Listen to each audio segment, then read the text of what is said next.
Hi, everyone. Today I am joined by Theo Dawson. Dr. Dawson is founder and executive director of Lectica, a nonprofit organization that develops and administers evidence-based diagnostic and formative developmental assessments, offers research and assessment services, and builds knowledge about learning and its role in the future of society. I think Dr. Dawson's work is at the cutting edge of the most important kinds of developmental psychological research. And I'm really excited to have an opportunity to talk to you and to talk about your work and to kind of catch people up if they're not familiar with the incredible things that you're doing and with the kind of incredible advancements in the field over the past however many decades. And yeah, thanks for coming on the podcast. I really appreciate you taking the time. Oh, thank you so much. I'm really happy to be here. Awesome. So, yeah, I mean, I'd love to dig in a little bit and mainly kind of for the purposes of making people familiar with all of the things that have really been developing, you could say, in the field of developmental psychology. Because I feel like my impression is this. I'll throw this out and then I'll see if this lands for you or wherever you'd like to take this. But my impression is that a lot of people kind of fall into one of two camps when they deal with this field of developmental psychology, and it's sort of like it's either that people are sort of like, oh, that Piaget stuff that has since been kind of disproven, and so people are doing different things, and that whole approach is kind of been invalidated, and so let's move on. Or people are kind of like, oh yeah, Piaget, that was basically how developmental psychology works. We'll just work with that. And neither of those approaches is aware of and deeply Mhm. integrates all of the knowledge and the research that's been going on over the past like 40 years in the field of developmental psychology relative to what's called like Neo-Piagetian developmental psychology. So yeah, I was really hoping maybe we could dive into that a little bit and you could talk about basically some pioneering work that was done ultimately kind of to help contextualize the stuff that you're doing. So I guess starting there, how does that framing sound for you? Is that that sense of like people either kind of just totally reject Piaget or they just kind of assume that Piaget is still kind of the basic best working model of developmental psychology? Those are kind of the two extremes that I see. How does that land for you? Well, yeah, except that interestingly enough, many people operating on both sides of that fence are actually completely dependent upon Piaget's work for their work, whether they know it or not, because the kind of thinking that Piaget was doing became so viral that it influenced everything about developmental science. And the people on one side were the ones who wanted to go with the theory and work with the theory and build on the theory, and the people on the other side were people who wanted to deny Piaget and prove that he was wrong. And they're just as connected up with the Piagetian tradition as anyone else. Hmm. It's just that they're connected in a somewhat different way to it. Um, so yeah, so I think that there's the kinds of things that people say, and then there's the actual reality on the ground that we're so deeply dependent upon what was learned by that tradition. Mhm. Um, and then I would layer onto this that, the kind of extension of the Piagetian tradition that I see right now in neuroscience is not shared.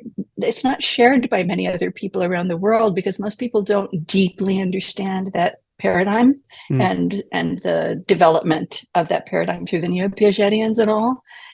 And in particularly, brain scientists aren't aware that they're replicating that kind of research Mhm. through a different medium. Yeah.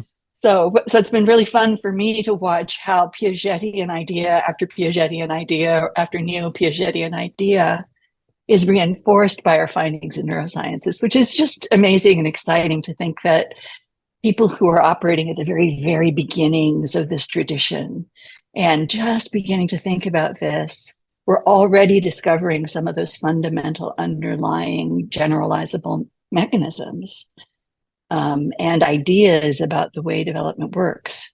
And that the new sciences that we've developed over time are largely confirming those Mhm. intuitions and those insights. Yeah. Another thing about Piaget that's interesting is that people often, I was told when I went to, in my undergraduate degree, and this was while Piaget was still very much alive and working, that the only thing he'd ever done was study his kids. Mm.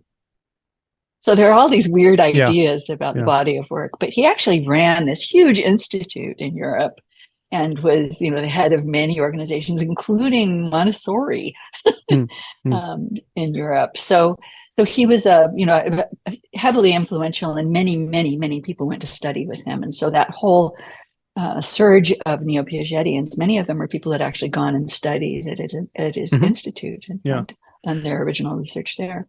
So my lineage, the lineage of the work that I do is primarily influenced by the work of Kurt Fischer, Robbie Case, Kohlberg, Armin.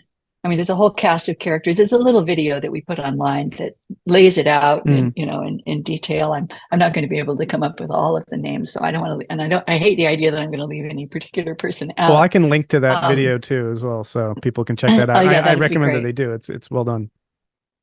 That's right. And plug for FOLA. There's a self-guided version of the course that people can plug into if they want to, that includes recordings of the main discussions during the last session, which are often very amazing. So yeah. So for me, the work that I found most interesting initially was the work on moral development, because I had been actually studying moral theory. I'd been doing a lot of more philosophical work in my undergraduate degree, and I was also just fascinated by moral theory, by ethics, by what does it take to make a good human being. And so that was kind of how I got in through Kohlberg's work on moral development. And then, of course, I got fascinated with just this whole notion that our minds develop over time, and there are ways in which our minds are more likely to develop more robustly than others. So there are certain kinds of conditions or environmental contexts that are more nourishing to the mind and the development of the mind. And those ideas were all there in the work of the Neo-Piagetians and the Piagetians, and people were approaching it from all kinds of different angles. So when I went to graduate school, I just dove in and tried to learn as much about all of the developmentalists as I could. Really latching onto Kurt Fischer's work is probably one of the primary influences. Let's pause though there, because you talked about Kohlberg and the moral development, and I think one of your early papers, of course, obviously, correct me on the sequence of this, and how it all kind of played out chronologically. But I remember you did a paper where you looked at Kohlberg stages and you basically assessed them relative to the construct of hierarchical complexity, and essentially showed that that Kohlberg stages, the higher stages, really do map pretty cleanly to hierarchical complexity. The lower stages are a little bit confused due to some sampling stuff, but primarily the insight here was that, as I read it, you were saying, look, we've got this construct hierarchical complexity, and is this the metric we can use to really kind of use as a kind of domain general model that we can assess these things as being maybe something deeper that we can actually then begin to really quantify in a robust way? Is that a decent representation of that paper and its conclusions? I think that in the sequence of things, the deeper study preceded that. So that kind of getting deeper into the study and coming to understand more about how development actually works, and studying many different people who had actually contributed to unpacking what that process really looks like. It was through doing all of that study that I began to see that they all had this thing in common. They all felt like they were doing exactly the same thing, just on different content. And I wondered if there was a way that we could look at development that was more general. And so I began to wonder about that. And at the same time, I also had all of these Kohlbergian data because I had been lucky enough to have a mentor who encouraged me to actually go out and try to see if I could get a hold of the raw data from Kohlberg's work, and then gave me all of her data from her work to work with as well. Her name is Cheryl Arman, and she studied with Kohlberg.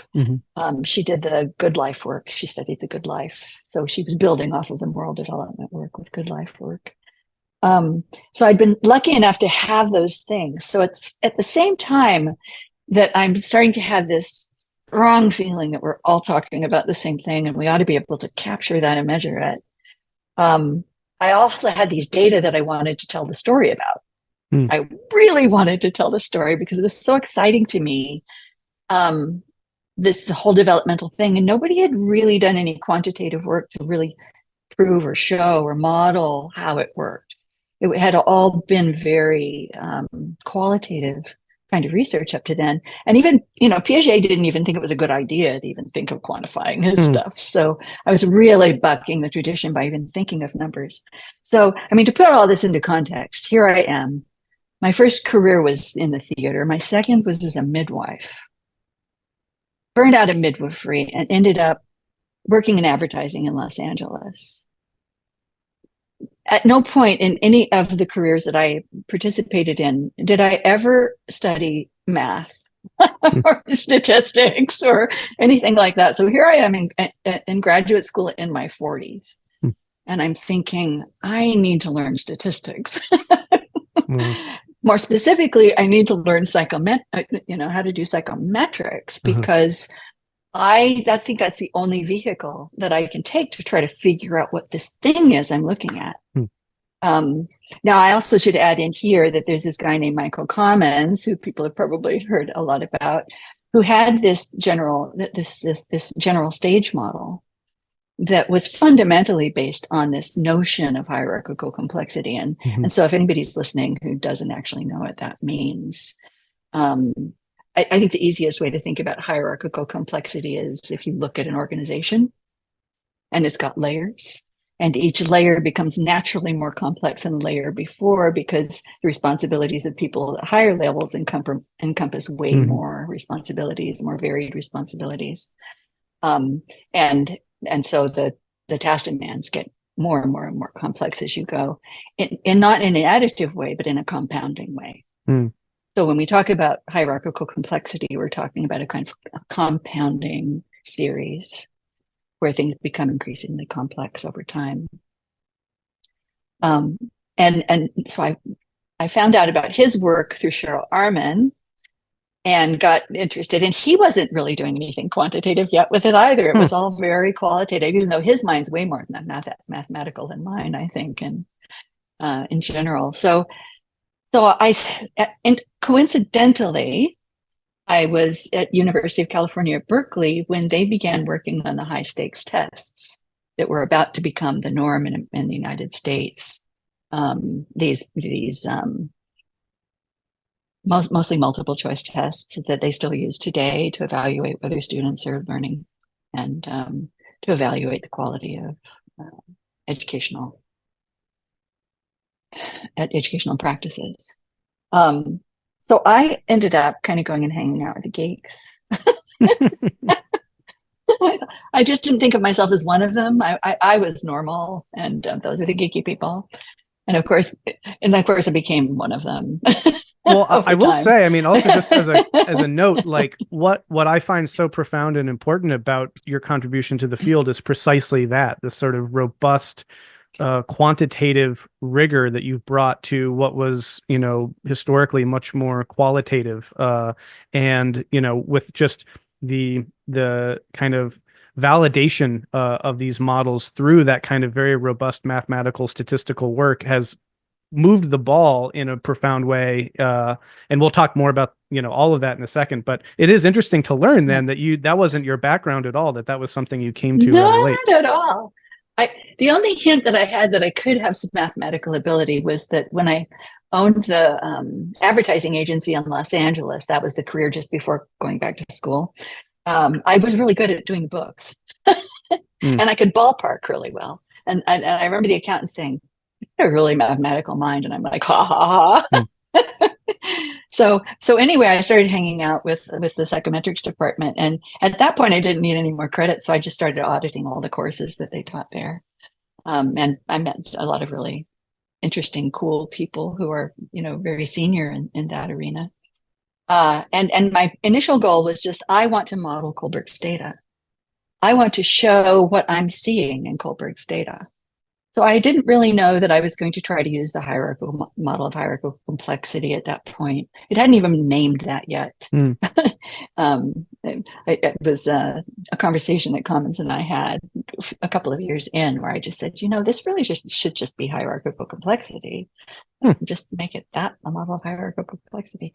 And so I got to studying psychometrics, and there was this thing called Rasch analysis that looked like it would serve our purposes.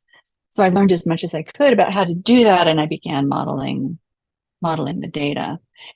So one of the things we ended up doing was taking a set of assessments that had been scored originally with Kohlberg's system, and we just had them rescored with Common system so that we could compare across. And that's the research that you're talking about. Mm-hmm. It was the first time anybody had really used the Rasch model to compare two scoring systems. And almost the first time anybody had done anything quantitative with them at all. I mean, there just wasn't really any quantitative work. And I mean, by a miracle, and also by the fact that I had people rooting for me by that point, we got it published. Because nobody even knew what we were talking about. It was, it was this odd thing. And then I did a whole bunch of work where I just was learning how do we model this stuff? What's the best way to model this stuff? And what can we learn from those models? And we were trying to find out whether there was anything in the data that suggested that they were hierarchical sequences. And we were also trying to find out if all of the research projects that people were doing that involved doing the kind of longitudinal work that Kohlberg had done. So, and this is the way that research worked. It was very interesting work that nobody's doing right now. He studied the same people for 25 years. And they didn't have computers. And so every 5 years they went and they re-interviewed everybody. And they took all the interviews and they cut them up into tiny little pieces with just, they called them whole thoughts, so each piece of paper represented whole thoughts. And he and his team, which was a constantly changing team over the 25 years, laid them out on the floor in the office and started trying to match them with one another. And that's how they did the work for 25 years. Wow. And none of that work had been put into a computer at all when I went out looking to see if I could get the original transcripts. They had just been transcribed, and fortunately they had been saved and stored as a kind of resource for future people. So there was this one year where my daughter and I went around with a scanner to all these places all over the country, and all over the 2 countries, scanning in all of the interviews so that we could actually transform those into electronic form. And again, which is how we did this research. That's how we managed to do this research. When, both in taking the Fuller course and learning some of these stories, but also just reading a lot of your work, just the rigor and the passion involved in this is really, unique and incredibly impressive. It's just like the kind of dedication required to do really good social science is kind of mind-boggling. And when I hear about the kind of efforts you would have to undergo to get the data and the quality of data and the quality of analysis that you've been able to do, it's pretty wild. So I just want to kind of, tip my hat to that. It's pretty remarkable. So anyway. I have to say, there is nothing more fun than having a passion and knowing that it's going to be a hard thing to figure out, but not having any idea about what you're going to discover or what are going to be the things that emerge from all of this, and just to be stubborn enough to pursue it and just keep doing it, and then having the satisfaction of, oh wow, look at that. Look at this amazing new information I've got in front of me. And now I can show this to the world. And we can start thinking about what it means and what we can do with it in the world. Um, so I would say I'm driven. Everybody accused me of being a little grandiose. It took me a while to embrace that, and then I started telling them I was grandiose in advance. Like so. Yeah. Nice. Because I really believed that if we pursued this line of study, that we could get to a point where we understood how to optimize learning, how to really make it so that everybody had a chance to develop their Yeah. mind optimally. Yeah. Not try to turn everybody into the same kind of person or any of those agendas, but just to make sure that we were providing the kind of environment for children as they're developing, and for us, and throughout adolescence and even adulthood. We're creating the kinds of environments that would really allow the mind to develop in a rich way, because I really believe more and more every day, and I've believed all along, that if your mind has an opportunity to develop optimally, then you have this gift of being able to be engaged in the world in a way that's going to create happiness and hope and joy and just the right amount of trouble. And, and the kind of life that you just keep thinking, like Yeah. I could have expected that I would have been able to do this or do that or do the Yeah. other thing. Well, and I want to, we'll have another conversation, a follow up to this, where we'll get into implications, applications, and the whole reason and importance of this in our modern education system, particularly in the context of how profoundly, let's say, how profoundly our current education system does not do what is possible when we actually have a really good, robust science of learning and development. But you have to do that science, that rigorous science first to kind of get those good models and that good theory. And so, yeah, so talk more about that then. So you've done this, you've collected all this data, you've modeled it, pick it up from there in terms of how that continues to grow into what you're doing now. Well, it's a story of a series of ahas. And I characterize them as, oh, eureka, amazing, of course. Mm-hmm. or wow, no duh. And I think that it's funny because when I first started realizing that, oh, you mean I worked for 10 years to learn this? It's some common sense, actually, but I couldn't see it at all until I did the work. And so it's been a real series of those kinds of things. So that initial work where I just learned how to do the modeling, it showed us stuff. It showed us that all of the researchers that had been doing really rigorous work, so doing the longitudinal kind of work that Kohlberg had done, looking at development over time, had basically created scoring systems that worked similarly to one another, in the sense of they were getting the levels were similar across them for kids of the same age, and the way that they described things had these commonalities in them. And when we modeled them together, they looked like they were measuring the same thing in almost the same way. And that by itself gets you thinking, okay, what's under this? Like, what is that thing that's under it? And the model of hierarchical complexity provided us with a basis for thinking about that, along with Kurt Fischer's model, because Kurt Fischer had a quite robust model that was, Michael Common's work is more behaviorist style work. Kurt's was more Piagetian style work. So his work was about looking at the mind and being interested in the way that kids were thinking and the kinds of things they could do when they were thinking in this way and that way. And so his tradition, Robbie Case's tradition, the Kitchener and King tradition,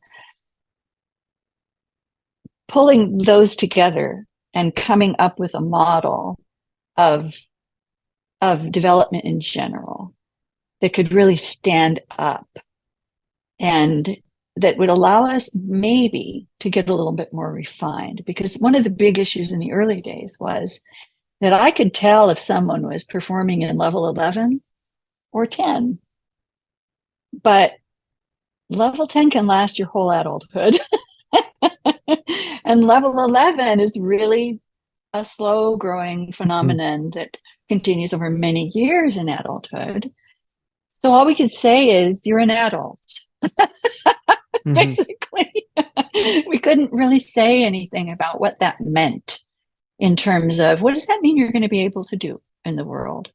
What does that mean in terms of the kinds of things you're likely to be interested in, or how we can create an environment for you that's going to be optimal for you? We knew none of that. None of that was known, and was basically impossible to know about without having some kind of metric that could become more granular. And so the big gift out of all of that was those two things. The first one was because we could model all of them together, we could see that there was an underlying structure to something, this thing, which we now call hierarchical complexity. And by modeling it the way that we did, we could categorize the responses into smaller bins. Because the scores that they received through the modeling process would allow us to divide them into smaller bins. So we started out by putting them in half bins. So half a stage, right? And then we got to a third, three bins. And this is over years. Like this is years of cycles of research happening over and over again with the increasingly refined scales. And then finally we settled on 4 bins. And then after doing way more work than that, the 4 bins gave us the capability of modeling the data in such a way that we could start to say, here's the shape of development. And of course, our first idea about the shape of development, our first ideas about the shape of development were relatively primitive ones. At the time, we thought that they were revelatory, and of course, they were leading us in a new direction. But it led to the possibility of actually modeling what, possibly what learning or what a person's mind might, in a way, look like at a certain level. So what would we be seeing there if they were performing at this level versus that level versus the other?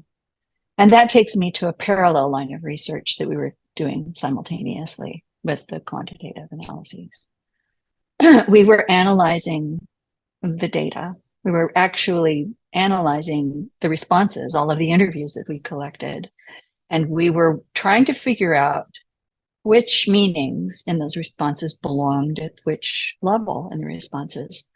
When I finished my PhD in 1998, I got a big grant, about $500,000 grant, to figure out if we could create some kind of developmental dictionary of meanings that would make it possible for us to understand, what does a 7-year-old's, a typical 7-year-old's profile look like, in terms of the kinds of meanings that they're bringing to their ability to talk about things. And so we started doing that in 1998. And we're still working on it. We're very, very close right now to being at the point where we are going to have what we're calling a prescriptive algorithm. It basically describes the nature of development over time with respect to meaning. Well, now pause there, because this is, the stuff that I find just the most fascinating and the most kind of paradigm shifting. And I want to ask a few questions and also clarify a few things for kind of people watching this too. So, so having read now your work and your work talking about kind of the evolution of these ideas, you started that, as you said, in 98. And I believe some of that early stuff you were doing with Mark Wilson, right? And you were trying to develop this, way of categorizing meaning units relative to their level. The way that all this started was with trying to classify responses. So it wasn't with individual meanings, but it was coarser than that. Like we were trying to categorize whole ideas, like whole responses and ideas into particular categories. So we would say it would be, we would try to find, well, what Kohlberg was trying to find, a little snippet that held the idea. Mm-hmm. And it was a sentence usually, or a paragraph that was that little snippet that held the idea. Nobody really, when I first started saying, wait, we could do this with vocabulary, everybody just said, you're out of your mind, and rolled their eyes at me. And that went on for a long time. The eye rolling was about 15 years. You're out of your mind. But we did manage to get money to do something about it at the end of my dissertation. And so by the end of my dissertation, we had moved from gradually, moved from the early 90s, where we were doing analysis of texts, to starting to think, okay, what happened? What about this word? Where would this fit? And we did, by that time, we didn't have anything like the kind of amount of data that we had. But by the time that 98 came around, and we got the funding, I was able to go out and collect all of those interviews from all of the other research projects. And they already had scores associated with them. Mm-hmm. So we used those scores that they had associated with them and the rescores that we later did with the early versions of the scoring system, our scoring system. We just kept bootstrapping our way up, like bootstrapping. But the first version of the dictionary, which we published in 2002, and that's the last time we've actually published about this work, because we don't really want, we don't want to help people replicate it. If somebody wants to do all the work, they can. But we want to kind of keep control of this science for a while to make sure that it gets used in ways that are good rather than evil. And so we just had a group of people who sat around a table looking at words, looking at the level of the performances that they showed up in, trying to figure out what the meanings were at that level, and then just putting them into really coarse bins. Like, this is a level 6, this is a level 7, 8, 9, 10. It wasn't even that many bins. At that time, all we had was 5 bins or 6 bins that we could put things in. So it was really primitive, big, fat bins. And that's all we had. Like, that's all we could do, is just people talking about it. But you have to start somewhere. You have to start with people's intuitions usually. And we had a little bit of supporting evidence that we could use. And we ended up actually creating the first, what we now call electrical assessment system, the basic principle for how we did it for a long, long time. So we didn't really have a very big data set, and we weren't reverse engineering. We were just struggling to try to figure out if there was a way that those could be categorized. It took us 4 years to do, I think we had 800 assessments at that point. Mostly Kohlbergian interviews and good life interviews. We didn't really have a wide range. And what year would that data. have been? This was between 1998 and 2002. Yeah. That project. Okay. So we struggled for a while when we first decided that we were going to continue the project. And once that grant was over, I didn't have any further grant money. So I was just doing all of this with a group of students and, trying our best to move forward and to start thinking about how we could use this. And I got a gig with the intelligence community right after 9/11, and that lasted for several years, which helped us gather more data and learn more stuff and, try out some of these ideas on an adult population. But for the most part, the work, the kind of more very researchy work, was not on hold, but it was on slow. And we were very intentionally, we were told when we first got started as an organization that, and our very first organization we established in 2002. The feedback that we got from the people who were helping us kind of craft an organization and an approach was that if you don't have the dictionary, then create the human scoring system and just do the work at that level for a while, and don't try to continue developing the system until you actually have more data in your system. So make something of the tools that you now have and what you've learned so far. And then there will come a time when you've got enough to be able to take the next step. Yeah. And it wasn't about 2013 that we went, we have enough data now. And so we just got started doing this bootstrapping kind of process where, and here are the criteria. So to be in our dictionary and to be placed in the dictionary, we take usually it's what we call a word, but it's not necessarily a word. It's something that behaves as a word. So it's at that level, that conceptual level. And we look at the word, we first look at where it shows up in responses. And we have data that goes from first speech all the way up through the highest levels that we've measured. And by 2013, you had, many more than 800 assessments. You probably had by thousands. 2013, we had like 15,000, more assessments. So, which is a good chunk of data then to be able to look back and say, where does this word show up at, and that sort of thing. And it was lifespan data, and we had already had data from people from different backgrounds. And one of our goals has been all along to try to sample as widely as we can. So in the work that we do, we're always happy to do something with Japan or with India or some other country so that we can really understand the meanings and how the meanings are made in these different cultures. So we look at this and we look at where it lands in the system. That's not always a great indicator of where it belongs. And we think about what meaning does this have in these the lowest level performances? Like, what is it? How are they using this? And in the very lowest level performances, sometimes they're just parroting it. Somebody just said it and they're saying it back. That's all there is to it. So we're like, no, we won't place it there because there's no meaning at all. And so we kind of try to build up to where it first starts to have a meaning. And then we figure out what that meaning is. Like, what exactly is that meaning in context? And then we place that term at the place where we have that first kind of meaningful use of the term. And that becomes its home. So we put it in a little bin that indicates, like where its origins are as an idea. And by bin, you mean like a level, a developmental level of some that's rooted in we call it a phase. So there's 4 phases for each level, and we put it in one of those phases. Now, just because it's in a bin doesn't mean it's going to stay in that bin. We're always open to changes to that meaning. They're just seeing something different. But we also have this additional criteria. So we place it according to the bin in which it's most likely to be actually useful as an idea.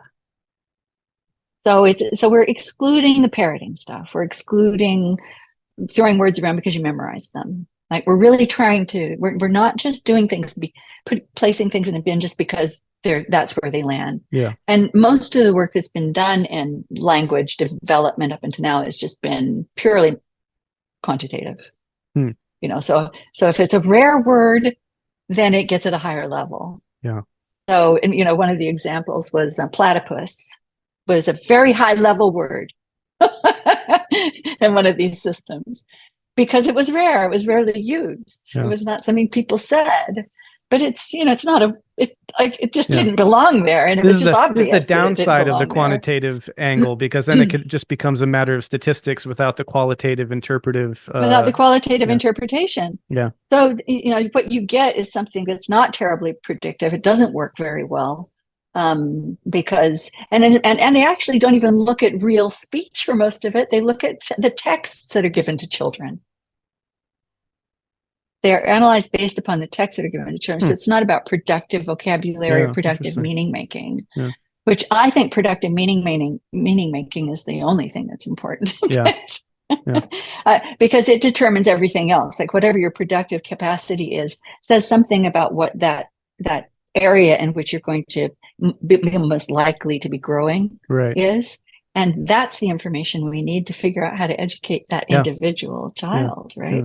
Rather than making everybody an average, like, so we've pursued what we've pursued and the way that we've pursued it because we have this very specific agenda to support each individual child or adult or whoever in their learning journey, so we can optimize that experience and build a really robust mind, a robust connectome, we now say, because of the connectome research, which is actually showing us what good brains look like with amazing, beautiful pictures. If you haven't seen them, just go out and take a look. They're so inspiring. I think that's on when you go to Lectica's website, you'll see one of those pictures, right? Isn't that a picture of a connectome with all? It's on the landing page now. So so then Yeah. so that's awesome, and that helps kind of frame the process here. And then so I assume this just went through many kind of years of iteration then of building up this dictionary. And so yeah, so say more about, because that's like 2013 and on. That's 10 years ago, 11 years ago. So where is all this research, kind of, where is it at now? How does it progress through the past decade? And yeah, say more about that. Yeah. Well, we had realized that we could that development has a mathematical quality to it. The way that it works, it just has this very. I know there's an underlying math to development, and I've felt it in my bones right from the beginning, which was that large push to kind of go and learn as much as I could.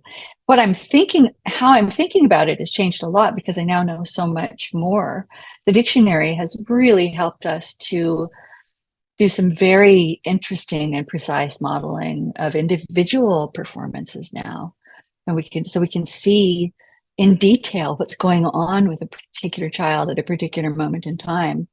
It's so precise that we can even tell when it's not normal. We can detect AI, and we can detect other kinds of cheating, and we can detect. I mean, it's and this is all through the math. All of this is just through the mathematical component of what we're doing. Hmm. So, but we're also, because the dictionary, a performance, any performance that's put through the dictionary ends up having a pattern in it, because each of those bins that their meanings are in is represented in a graph that we make of their performance. And those graphs are really nice. They're nicely curved graphs. So they peak in them, which is where you have your highest vocabulary, and an early tail that shows all of the meanings that you've built these new meanings on, and then another tail at the other end that shows how it drops off. And that your vocabulary in higher and higher level terms kind of drops off fairly rapidly. And every performance has this kind of a curve based upon those bins. So I started thinking, maybe this is a family of curves. Maybe the algorithm for development is an algorithm that produces an infinite family of curves. So I hired a mathematician. As one does. Yes, as one does. And this happened. This happened, when did this happen? It probably happened about 2019, something like that, when we hired him in the first place. And I had to kind of by hand tried to create this thing as a table, like showing how the densities I thought changed over time. And I'd done my very, very best to do it without having any real quantitative skills to apply to it, except very basic ones. And I created this big graph for him that showed all of the phases and all the way that I thought the densities changed for performances at different levels. All of this from just observing the data that we already had. And I gave it to him and I said, can you turn this into a mathematical model? And he said, oh, yeah, there's clear patterns here. We can definitely do that. And so like weeks later, I had this family of densities and a whole new way of thinking about how to do the scoring, because we knew that if we could say this curve belongs to this performance, that we could get really precise about where we were going to place that. And I'm not making the claim that we're nailing where that person's at. Yeah. Which is the first thing that people think. We're not doing that. And we're not claiming that the score that we give someone is a perfect representation of where that performance was even. Yeah. But I'm saying that just the ability to be able to take a performance and place it on a curve and these are at 1 point increments in our system. So the way that we're scoring right now is we're trying to find the curve that's the best match to the performance, and then assign a score to it at 1 point increments. So by that I mean, if you're performing in level 10, we could say that you are performing at 10:01, 10:02, Yeah. 10:03, 10:04, 10:05. So contrast this with Yeah. there's this level 10 and there's this level 11. Yep, Right. we know you're in adulthood. No, and this for me reading your work was like, whoa, because it's so coarse grained when you explore kind of, earlier developmental models, and that's, you're working with those kinds of levels, but your work has just increased the resolution on this so much that you can see the incredible differences of learning and thinking within a level, within quarters of a level, and now to the point where actually these 1 point These 1 point scores increments. Yeah. are, I mean, these are, well, I want to be careful here with my language, but like these are robust, they're statistically significant. How would you describe this in kind of the language of social science? We don't know what the actual amount of noise is around these scores yet. Mm-hmm. Because we haven't implemented this model fully yet, so we're Yeah. not able to say. I know that previously in our earlier work, we were at the point where we're confident in scores within about 5 points. Yeah. Plus or minus. I suspect that's an upper limit on what's possible. Yeah. And I don't think it's possible in all cases because people's minds have not all developed robustly. Sure. And so we get a lot of performances that just don't match.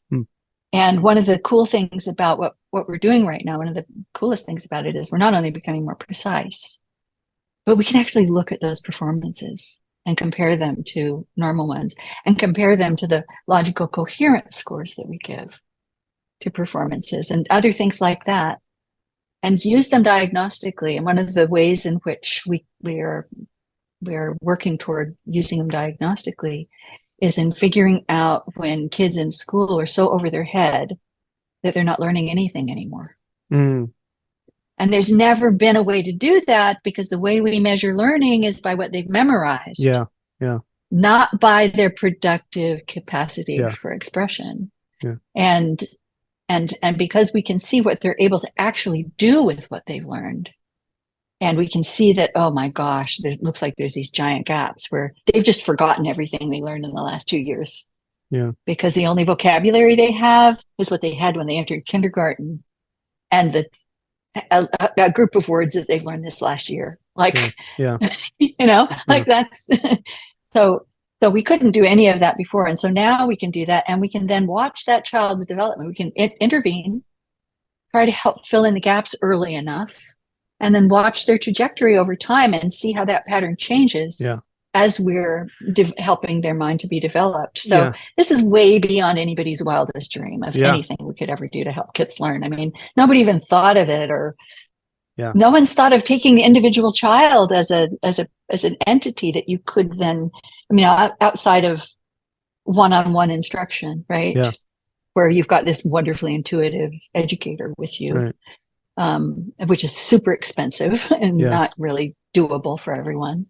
This is something we can do for any child. Yeah. It's any amazing. Child. I mean, yeah. And so again, I want to have a whole conversation around applications and what an education system based on this kind of insight could yield. I also wanted to mention, because I don't think hit on this at all, but I think it's really important, is that throughout this whole process, as you're developing these really kind of, very precise mathematical, statistical, quantitative models, you're also continually calibrating this system with human scoring. So there's always this kind of keeping it honest, so to speak, that you're not just kind of running away with the model, but there's always some, and I think that's important, and that the kind of reliability is always kind of has historically been pegged to that. But I also wanted to, for me, I just observe the fact that where this leads my mind to go is that if you can have a model like this, it seems to be suggesting that there is an actual way that ideas build on themselves, that there is an actual process by means of which new words come online for people as they're able to, bring concepts from lower levels into coordination and then have, more complex thoughts as a result of that. And this can actually chart where a performance is relative to that process in someone's thinking. But then this kind of seems to suggest that there is this kind of map of meanings, as almost that ideas really do build on one another, and that we can actually begin to appreciate the sequences of learning. And so that's another thing that would be interesting, and I'd love to talk about, is the learning sequences that comes out of this. So anyway, but on the meaning map aspect of this, am I being too grandiose on that, or is there an element of that you would say, yeah, that's there? Because for me, my background is humanities, sociology, development of concepts and ideas through time, the evolution of meaning.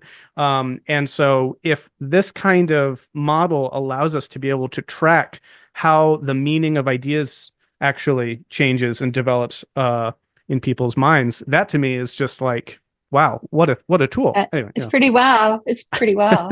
Well, the dictionary itself, in combination with the scoring system, is exactly that, but at this very granular level. Yeah. But yes, it does make it much easier now, because we've got that resource to then describe a less granular ideas more accurately. So the kind of work I did in my dissertation, where I was describing conceptions of learning, it's the kinds of things that I was saying were the ideas being expressed within a particular level. We now have a much more refined way of getting there, if that's where we want to go. In terms of the educational system, though, in terms of an individual's learning, I definitely do not want people to use those to help in education. Because the way they're going to do it is they're going to say, this is the next stuff you got to learn. Right? Yeah. I mean, everything that we do when we try to operationalize educational knowledge ends up having that flavor. That we tend to treat it like it's the stuff you have to learn next. And it's the worst thing that you can do to a kid who's learning, because it just completely smacks down our inborn learning mechanism. And you'd mentioned it just earlier turns us off. You'd mentioned the misunderstandings, some of them, there are many, of Piaget earlier. And that was something Piaget encountered a lot in his own life, is whenever he talked to especially American pedagogues, they'd be like, all right, so the what's American the next thing? problem? And to the point now where the Piaget effect is one in which people assess this notion of, like, when people try to use learning in this way, it kind of breaks the natural sequence of learning that people do organically. And so it's actually it's inhibitory, I guess you could say, and not actually helpful for people. When it's used in that way, it's definitely inhibitory. But there's another big problem here. And one of the reasons that I wanted to be able to do assessment, and not just the part where you're exploring the development of meaning, but actual assessment, is because the only assessments that we have for assessing intelligence or development are assessments that look at content. They look at whether or not you've got certain content under your belt, or formulas, particular vocabulary, particular ways of understanding a science concept, or making it look like you understand a science concept, because the actual understanding and the ability to choose the right thing from the multiple choice list are very different things. We haven't had a way of measuring mental development that's really about mental development. And that was one of my big goals from the beginning of this, is if we really want to change the way that we help people learn, like our educational systems as a whole, the first thing you have to have is a way of measuring what you care about. And we just didn't have anything that measured what we cared about, not at scale. There were some, other things. There were things out there, but they didn't work at scale, and they were not granular enough. And so, I wanted to develop a system that would allow us to show off what people are accomplishing when they're not doing that thing to Piaget, when they're actually creating those environments that support optimal learning. And creating those environments doesn't have anything to do with knowing what comes next for that child. It has to do with allowing that child, or giving that child enough experiences broad enough that they find it for themselves, and that they become empowered to be learners themselves, and to take charge of their own learning, and to take that for granted. that they are responsible for their learning. They're going to go and find that learning edge. They're going to find the right mentor. They're going to find the right sources. They're going to, and we can equip children. There's a lot of evidence that we can equip children to do that in this way. I raised my kids were unschooled, and just the right kind of environment was all they needed. Mm-hmm. And they've gone on to do many different kinds of things in the world. And most importantly, that they're just competent in the world. Like, they can just adapt, to the world because they built their minds. So I mean, this is just as true of adults as it is of kids, and and I think what we're going to learn is that it's just as true historically. Well, that's a great setup to talk briefly about this project that we're working on together, and that just got some grant funding from the Institute of Applied Meta Theory. We're calling it the Cultural Complexity Index. That may change, but that's sort of the framing of this. And the project is essentially using this incredible toolkit that Theo and her colleagues, but really Theo and as the spearhead over the course of 20 years has just created and making this remarkable ability to, in the granular ways that we're talking about, assess the meanings of ideas and the levels that they're operating at and the kinds of learning that can be gleaned from particular texts. We're going to use that technology to look at all of cultural human literary production, obviously not all of it, but a representative sampling as best we can, and to try to see what comes of that data. If you look at kind of everything from, say, the Epic of Gilgamesh to Newton's Principia to some works of Foucault or Derrida, and just see how those texts wind up getting scored. One of the things that I'm really passionate about is this interesting theory hypothesis that there is some kind of learning that we do collectively as societies. And that again has been a notion that qualitatively, interpretively has been discussed in sociological contexts, but doesn't have any quantifiable kind of data to support it. And so the CLAS scoring system is really what would make this possible for the first time, because it's an automated system but incredibly robust to be able to get some data on that. So that's the project. And over the next bit of time, Theo and I are going to be working on that. Do you have any thoughts about that project that you'd want to share? I have lots of thoughts about that project. The first one that comes to mind is that this is what Piaget was working on when he died. Piaget and a colleague of his were spending a lot of time exploring what development over time would look like. Of course, not quantitatively, but but looking at the same kinds of texts that you're looking at and thinking about what the implications were for being able to say that there is a trajectory to the development of civilization. And it's just very cool to be, I'm a few years younger than he was when he died. Kind of picking up that same it's very exciting. And it's always been something I've been very interested in. Another thing I'm interested in is discourse, and I've never had a chance to really discuss that yet, but maybe down the road that's going to be more possible too. That's very complicated to do in any way. Even if you had the best possible, most optimized way to do that, it would be really difficult. Well, say more about that. What do you mean by discourse? Virtually impossible. So looking at how the role that discourse plays in the way that people's minds change over time. And different kinds of discourse and the roles they play. And finding out what are optimal ways of doing discourse? What are the skills that we would need to build to be able to do discourse in such a way that we could solve our problems more effectively in the world. And we know that, there's a lot of work out there that's been done, but none of it's really been done from this developmental perspective. Right. Yet. Well, oh gosh, I love this. So this is also, again, a passion of mine, something I'm very fascinated in, and will come up a lot actually in the course of this CCI project that we were just talking about, because, arguably the best kind of most developed, most sophisticated version of some kind of pursuance of this thesis was done by Habermas. But that was in the 70s. He was basing that on what was at the time cutting edge work from people like Piaget and Kohlberg. But obviously now things have changed a lot.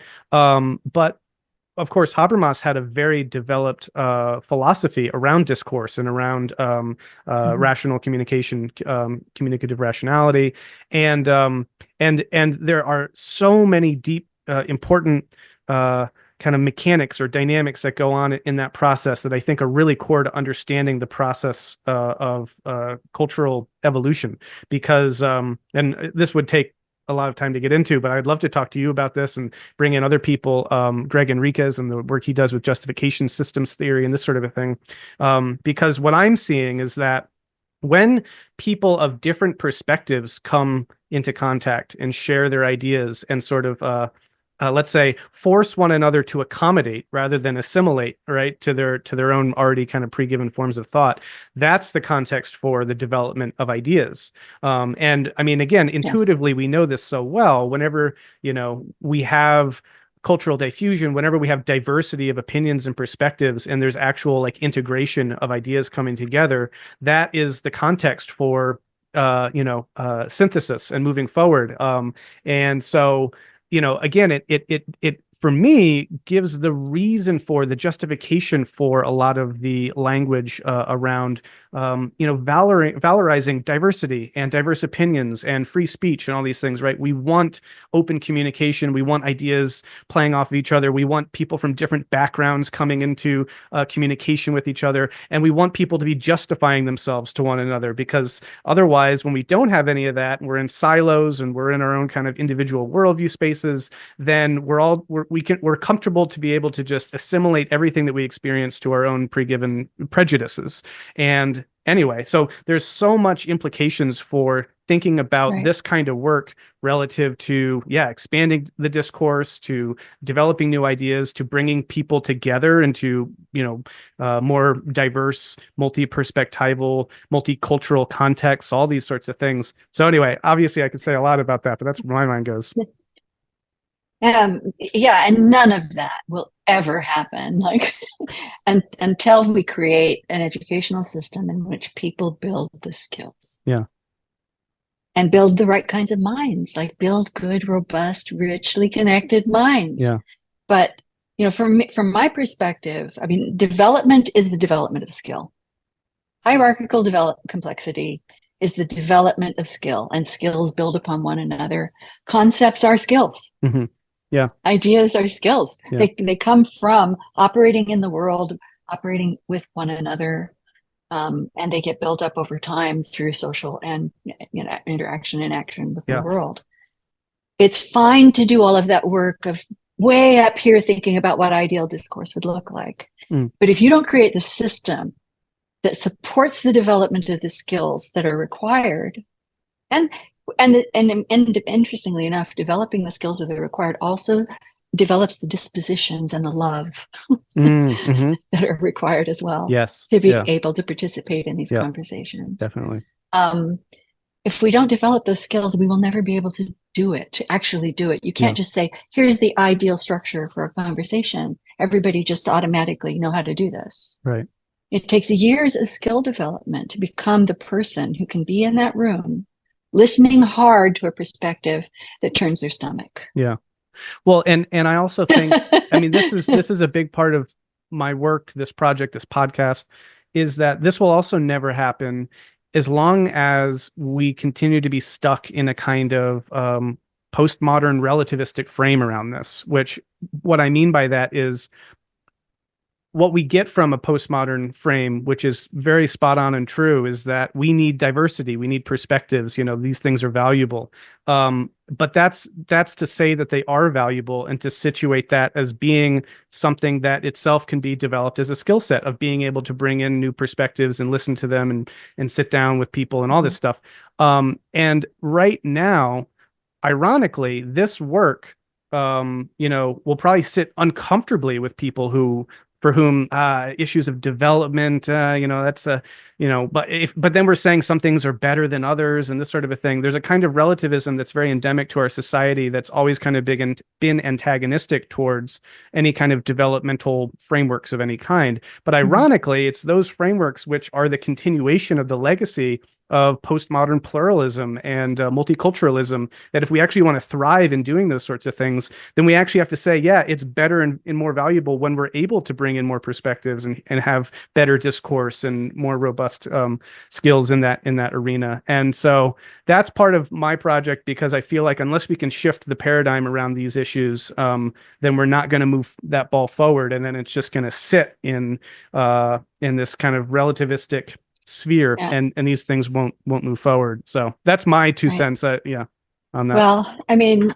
this development piece, this nurturing of the mind from the very beginning, this mission that we're on to try to create a world in which that's just the standard, and we've made it affordable for everybody. And it's just the way that education happens, is going to nurture those kinds of minds that can do that kind of work. It's not just that it's going to build the specific kind of skills for certain kinds of listening or certain kinds of negotiation or certain kinds of interactions, but I think fundamentally, when we're creating a healthy whole mind, a richly connected mind, we're building in the things that are needed to be able to care about others, to be able to really want to embrace those perspectives, to make us less judgmental, kind of less automatically judgmental, and also to be able to see all of that diversity and still, and still have judgment. Because I often feel like, these new movements, when they first arise, and they kind of get what we call downward assimilated to a very simplistic model, become very exclusionary. Actually, they become fascist almost in the way that they get applied, creating minds that just can't be turned fascist because they're so well developed. That's the goal. That's a good tagline. Your ultimate anti-fascist technology here. The ultimate anti-fascist technology is to ensure that we all have an opportunity to develop normally, and there's a lot of factors that go into that. Sure. Kids have to have enough food. There's other things that play a role, good adults around them, and friendships, and a lot of things like that. But if that became our priority, that ends up being the solution, and that's also that evolution, because the whole society will have an opportunity to then evolve beyond where we're stuck. Yeah. Well, this has been a fascinating conversation, and I mean, there's so many more kind of nerdy questions I could ask you about all of the Lectica stuff, but I'll hold off for now, because again, I would love to have at least one other conversation where we can talk about the education system and where these ideas, how do they get applied, and what would it look like if we were doing this more at scale, and how would we actually develop a kind of developmentally informed system for educating people that could actually lead to collective thriving, as opposed to witnessing the breakdown of a system, an educational system, which is what's currently underway. And so I'd love to talk to you more about all of that. But for time's sake, we should probably end it there. Is there any other aspects of anything, though, that you would like to touch on in this context for this conversation? Anything about Lectica? I do want to mention specifically, for example, that I know you're doing a course. If this has landed as interesting for people, you're doing a Lap 1 course, if you wanted to talk about that. But yeah.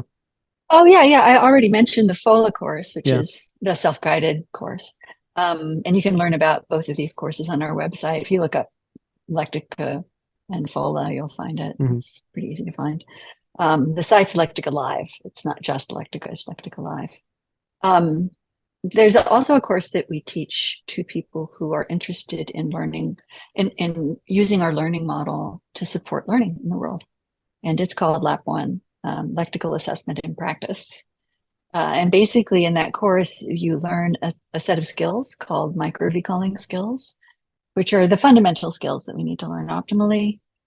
And you've learned how to help other people build those skills so that they can become learners who are more effective learners and more joyful learners. It's mostly, the course is mostly attended by people who are doing coaching or teaching in the world, but we have researchers who come and do it. We have, other kinds of folks who just have a real interest in this stuff come in and take the course just for the learning. Yeah. So that we've got one coming up in September. Right around the corner. It's live right now, and I think we're still in the early bird zone for enrollment. So if you're interested. Cool. Yeah, I know. I've taken a look at it, and I'm tempted myself to do that, despite all the other things I've currently got going on. But the FOLA course was really a delight, and learned so much. And I really, I'm not sure if there'll be another one of those group wise anytime soon, but I'd recommend that if it comes up as an opportunity again. It was really wonderful. Well, thank you so much. Again, not just for your time for this conversation, but for the incredible work that you've done and have been doing for decades now. And again, I can't stress enough that like your research and your contribution to this field, I feel like have just moved the needle, or whatever metaphor you want to use, have shifted the paradigm, have brought it into a new terrain, and I'm really excited and honored to work with you on this project that we'll be doing. But I just really encourage people to explore your work, and I'm always happy to, whenever people want to reach out to me, I can suggest reading resources. Also, if you go to Lectica Live, there's a whole resources section there if people want to dive into all the articles and everything. And there's a lot of videos too. I mean, there's kind of, it spans the gamut of ways into this material, but a blog. And a blog. Oh yeah. I mean, so there's a million different ways you can find your way into this with some fascinating applications and analysis. But we'll do another conversation. We'll talk about some more of the things that we were talking about earlier. So I look forward to that. But anyway, just wanted to say thank you so much. And I'd be happy to expand on anything that we've talked about already that people are particularly interested in. So cool. If you get feedback from folks about things they'd like to learn more about, we great. Well, we could even do a follow-up and get into some of the nitty-gritty, because I know some people in the audience will be like, oh, this is good stuff. So maybe we'll do that as well. Anyway, thank you so much, Theo Dawson. Really appreciate it. Godspeed. Thank you, Brendan.